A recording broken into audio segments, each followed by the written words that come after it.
Hello mga ka-asenso, oras na para kumita ng pera at umasenso sa buhay. Ako po si Karen Davila, ang inyong kaagapay sa pag-asenso.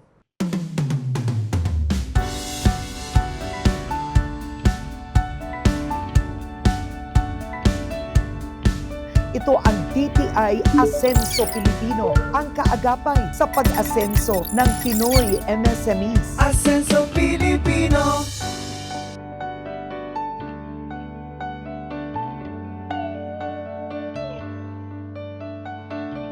Naranasan nyo na bang bumili ng footwear, sapatos o sandals na tama naman ang size pero pag suot mo, masakit pa rin sa paa?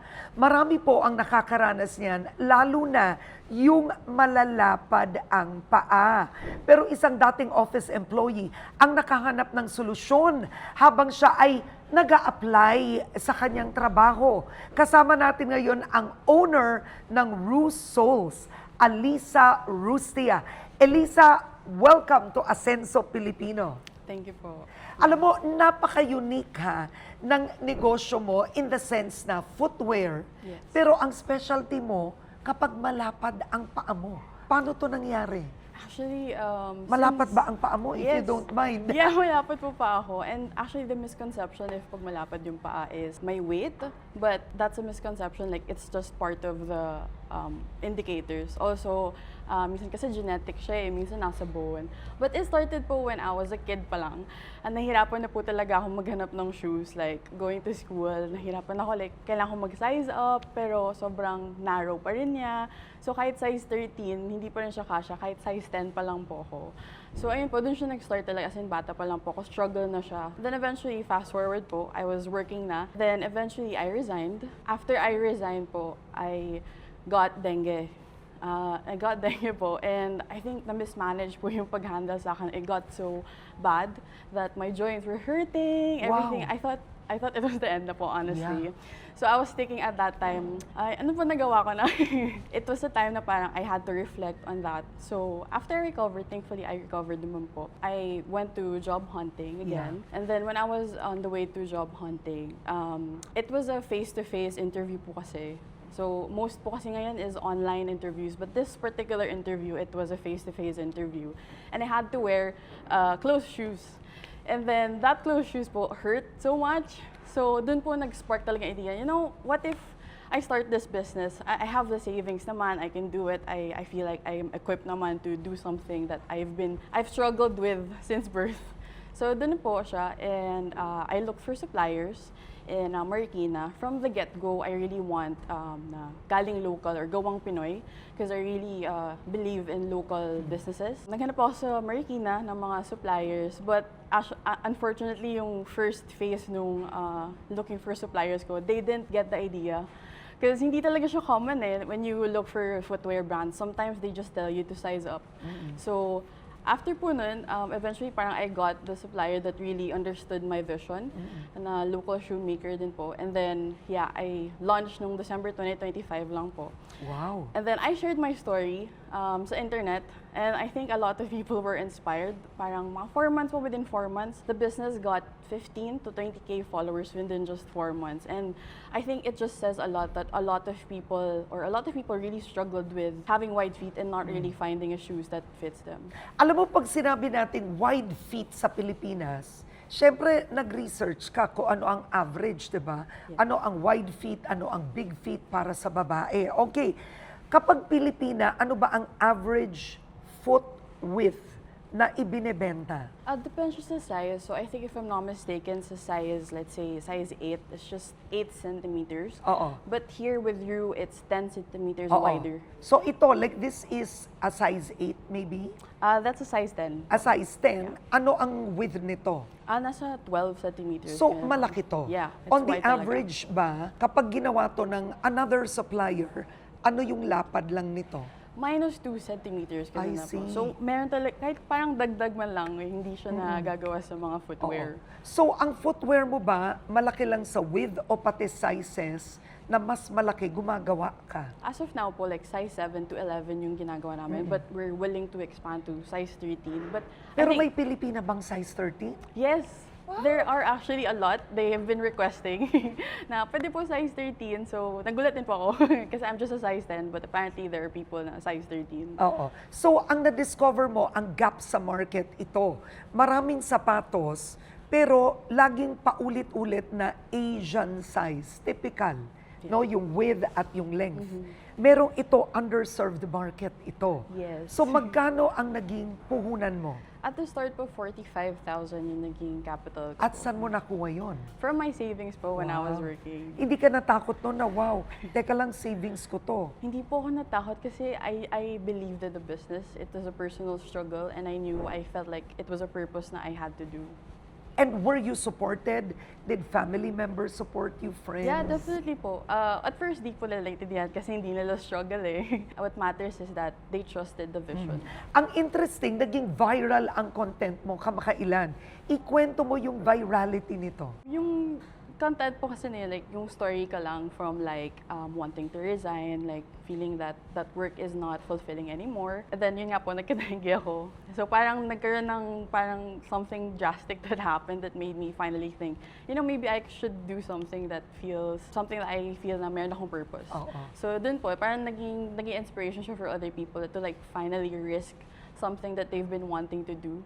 So, ayun po. And eventually, parang a lot of people also related, like mga women who are also wide feet. So, natuwa sila kasi parang from like the downfall of like getting dengue and all that, tapos parang eventually like may natutulungan po akong specific market that was a personal struggle also. So, you started with 45,000 pesos. You are a one-woman team. Yes. Naghanap ka ng supplier mo at ikaw ang nag-design. Ilang sandals o sandalias ang una mong pinaproduce? 45 pairs po. 45 pairs. So, kumbaga, tama ba na ang costing roughly 1,000 pesos Yeah. per sandal ang costing? Mga, At magkano mo binenta yun per pair? actually, I started po with 1-2 because I really think that the niche market deserves more affordability. Pero ayun po, I think eventually to really recognize also the local shoemakers kasi I'm helping the So, local 1-2 shoemakers. ito. Yes po. At nung binenta mo 1-2, benta ba kagad? Yes po. Yeah. Yes po. Marami pong gustong bumili talaga. Like, there were customers who bought the 3 pairs immediately from the get-go. Like, wala pa po talaga akong credibility nun eh. Kasi from starting pa lang ganyan. But they bought it and then bought another one. Parang ganun po. So, that's amazing. You started with 45 pairs. Nabenta lahat yun. Yes. At ngayon, on the average, ilang pairs na ang pinoproduce mo? Wala pa po siya masyadong production kasi like we're still scaling up. So we're still in the planning stage, or I'm still in the planning stage of the business. But roughly, I want to make po at least every week 10 pairs so that I can also produce internationally kasi there are a lot of people who are also inquiring from the US, London, Malaysia, Singapore that they are willing to pay for the shipping fee kahit mas mahal pa po sa shoes. That's how much of a struggle it was na bibilin talaga nila, especially with the promise of the brand.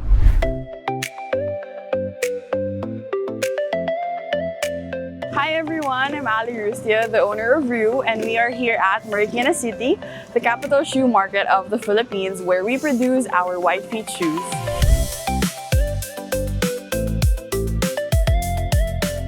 Yung first part ng design process is naghahanap lang talaga ako sa Pinterest kung ano yung uso, ano yung gugustuhin ng mga tao. So, ayan, meron akong mga Pinterest board, ano ba yung pwede namin gawin, ganyan.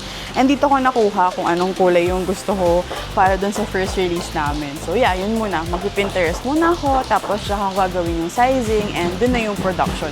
So, part din ng process namin is nagsistart siya dun sa hulma. Kailangan yung hulma natin or yung parang mold niya is magiging wider compared to dun sa market o sa standard sizing. So ito, meron tayong size 11. Ito yung hulma na tinatawag natin. Dito sinishape yung sapatos. And you can see na it's wider talaga. Ganun yung pag-customize namin sa mga hulma namin. So papakita ko lang sa inyo yung hulma na ginagamit namin. Ito yung ginagamit namin and ito yung nasa market. So makita nyo, itong color green yung nasa kanan nyo. Ito yung hulma na ginagamit namin sa Rue. And ito namang nasa kaliwa, yung brown. Ito yung sa standard market na sizing. So yeah, same length, pero different width. So yung part ng process ko sa pag-design is ako mismo sinusukat ko siya kasi wide feet din ako. Aside from that is sine-check din namin siya from the market if it's also wider than the usual. And of course, if it's also comfortable for the customer.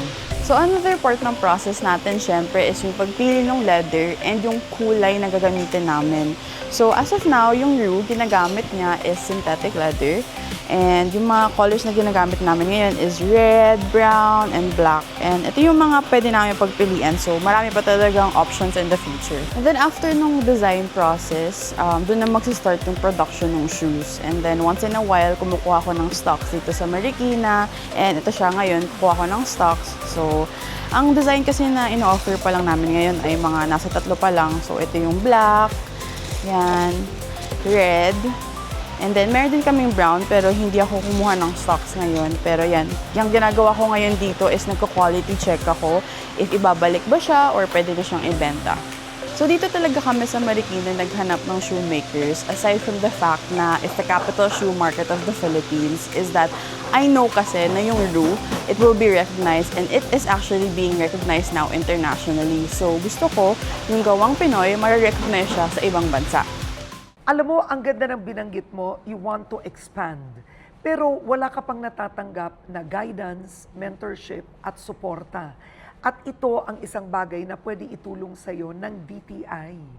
O mga ka-asenso, alam nyo ba na may mga negosyo centers na itinatag sa buong Pilipinas para tulungan ang mga micro, small at medium enterprises o MSMEs? Paano ba nila kayo gagabayan sa negosyong gusto nyong simulan? At kasama natin po ngayon ang Regional Director ng Negosyo Center Region 4A, si Maris Argente. Maris, I would like you to meet Eliza. At si Eliza ay isang entrepreneur na talagang kailangan niya ng tulong at gabay ng DTI. Eliza, ano ang tanong mo kay Maris? Ano ang kailangan mo sa DTI? I think right now po is yun, to expand and also to sustainably expand actually po. So that moving forward, it's more efficient and to really widen the reach and make it more sustainable for the business po. Tamang-tama kasi taga Rizal siya, bahagi ng Calabarzon. So, tinitiyak ko sa'yo na may gagabay sa'yo, tututok sa'yo yung team natin from the Provincial Office of DTI Rizal and ang ating Negosyo Center Business Counselor sa iyong area. Kasi kinakailangan meron kang nakaka-touch base na mas malapit sa'yo. Kaya nga po meron kami mga negosyo centers para mas malapit sila sa clients natin. So kung gusto mo talagang mag-expand, pwede nating tingnan ng ilang mga bagay tungkol sa iyong negosyo. Unang-una, kung sapat yung kaalaman mo para sa pagtingin ng the whole sphere ng iyong negosyo, pwede ka naming isali doon sa aming mentorship program. Kasi meron kaming doon para sa pineprepara pa lang, pero dahil ikaw is already at it, meron ka ng success level, Miss Karen eh. So you can already be included in the Kapatid Mentor Me program. Meron pa tayong pwedeng ibigay sa'yo na other special programs na ginagawa ng DTI para sa mga entrepreneurs na tulad mo, para natin mas mabigyan pa ng ilang pagtutok yung iyong produkto na pwede ka naming mabigyan ng ating mga designers para mas makita pa yung, kasi kuminsan hindi lang yung art, there is also a science sa yung mga paa, lalo na ng mga lalaking babae. Ang galing nun na, so isipin nyo, pati ang expertise in terms of the science of making the shoe and the sandal itself, pwede kayong magbigay ng tulong kay Eliza? Pwede po. Siyempre naman po, hindi lahat ay kaya ng ating budget, pero we come into partnership with the entrepreneur and we also get other enablers who are willing to help her. Oo. Kasi nga po talagang yan po ang isa sa trabaho namin, to be able to spot yung ating mga entrepreneurs na ready na, they'd like to be helped. Meron po kasing iba, hindi naman sila ready pa na matulungan. They want to be helped and they know na meron silang kinakalang ibahagi para sila mag-grow. So eto magaganda na yung designs ni Eliza, pero pwede kayo pang mag-connect sa kanya to help with design the science of comfort sa paggawa ng sandalyas o tsinelas. But what about also the brand, packaging? Dahil maganda na to, pero ang DTI, may sistema rin ba kayo in helping packaging? Po, totoo yun po, Ma'am Karen. Yan po ay pagka titingnan natin siya sa kabuuan, including the materials din na iyong ginagamit. Kung meron ka pang alternate materials na gusto mong makita, we can help you na makasource ng mga potential suppliers. Siyempre, you will have to go through prototyping and itetest yan through trade fairs nga po na kami naman po talaga hindi kami gumigive up na magbigyan ng pagkakataon ang atin po mga entrepreneurs na laging ma-market test ang kanilang mga produkto. Minimix namin kasi Miss Karen, yung mga matagal na namin mga clients, gusto nila lagi pa rin silang kasali. Tapos kinakailangan meron din naman kami mga bago na nabibigyan ng pagkakataon. So we really have to mix the slots for our old-timers and the new clients po namin na na-assist. So, Eliza, gayong gusto mo mag-expand, kailangan mo ba ng additional na kapital? As of now po, yes. Oo. Kailangan po talaga kasi I also want to support the local shoemakers. I think that's the number one po talaga aside from providing solution for someone with white feet. Oo. Pag ganun, Maris, additional capital, paano matutulungan ng DTI yun? Kasi marami na kayong zero collateral na offers ngayon. Ang una po ay bibigyan namin siya ng initial information sa amin pong financing window through our financing arm, SB Corporation. At para po maihanda niya ang kanyang sarili tungkol po dun sa mga requirements noon. And aside from that, we also show to her other financing packages. Like meron ng DTI na sinabi ni DTI Secretary Roque na concentrated on women. Yes, totoo po yun. So, siya na po ang pwedeng pumili kung ano po yung mga windows doon or yung loan packages na magpi-fit sa kanya pong pangangailangan. Eliza, knowing what you know now, 'di ba? Nagte-test ka na, may initial mini success ka with your first batch, but you want to make it into a sustainable business. Ano ang natutunan mo ngayon at siguro anong mensahe mo sa mga nanonood ngayon na tulad mo? You know, you weren't working, you got sick, and then suddenly you're now an entrepreneur. I think yung mga natutunan ko po, actually, I already registered with the DTI kasi yun po yung first step, diba? And then eventually sa BIR. So right now po kasi I'm in the planning stage talaga to how to sustain the business, especially I really want to expand internationally. So ayun po, good thing po knowing na mayroon pong makakatulong to like make it manageable, especially as a one-woman team. And as for my message po, like if you also want to start a business, ganyan, or like if you also got inspired, kasi po it went viral, a lot of people were really inspired to start their own business. I think I have 3 tips po. First one is to really understand your market, to understand the product. Kasi especially for my experience, you have to understand yung struggles nung target mong audience. So you have to understand that first. And then after you understand that, second is to know that not all feedback carries equal weight. So you have to understand in your business, it's unique or you have something similar with other people. So you have to be very choosy. You have to filter the people that you are letting in your business. And third po is optimize the tools that you have. Yan, kaya po I really maximize yung TikTok, Instagram, like dun po talaga mas nakilala yung brand and really understanding the market. So I think yun po yung 3 things na I would say if you really want to start your own. Maraming salamat. Eliza, thank you so much and good luck to you. Ha? Thank you. I wish you the best. Mga kaasenso, sa bawat simula, may kaakibat na hamon. Pero sa patuloy na pagpupursige at pagsunod sa inyong pangarap, nagiging posible ang mga bagay na dati akala natin hindi natin kaya. Tulad na lang ni Eliza, sinimulan niya itong mag-isa. Pero tandaan po ninyo, may mga negosyo centers na tutulong sa inyong magsimula. Mula registration, mentoring, hanggang sa market access, katuwang po ninyo ang negosyo centers. Lahat po ng probinsya o bayan may negosyo centers. Kaya huwag ninyong sayangin ang tulong ng DTI. Muli po ako si Karen Davila. Ito ang DTI Asenso Pilipino, ang kaagapay sa pag-asenso ng Pinoy MSMEs.